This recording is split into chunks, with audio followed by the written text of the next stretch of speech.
One of the types of games I've been happy to see resurge in popularity in this generation has been arcade-style titles, capturing the essence of games I played throughout my earlier years, and sometimes even honoring classic titles in the process.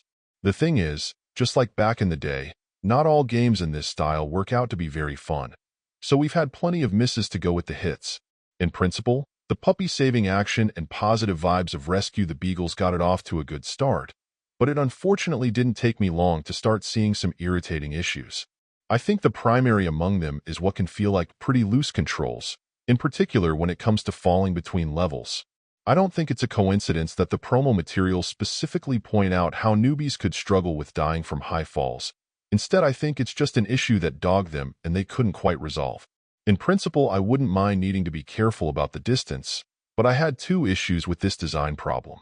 The first revolves around the parachute, which unfortunately needs to be manually triggered. This makes the mistake of thinking people could merely eyeball a fatal distance versus a safe one, or that it would be easy to quickly trigger its use before you die in that brief decision window.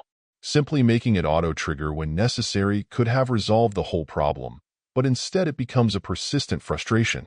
Part of the reason for that gets back to the loose controls, as it's very easy while falling to move laterally quite a lot, shifting from a spot that's safe to fall into one that isn't.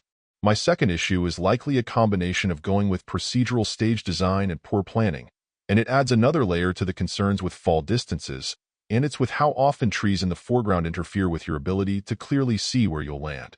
Yet again, this feels like an issue tied to poor design and a lack of forethought and proper testing to identify problem areas and deal with them. With such fundamental issues, I found that I really didn't care too much about the power-ups or bells and whistles the game has to offer. It gets too many key elements too thoroughly wrong right out of the gate, and no value-added extras or things of that nature will compensate for flawed core play. Overall, my final score for the game ended up being a 4.5. And if you're interested in picking it up, it's currently available on the Switch eShop for $9.99. Thank you for taking the time to listen to this review. And if you'd like more information or ideas of indie games worth checking out on Switch, be sure to click on the link provided in the description. Until next time.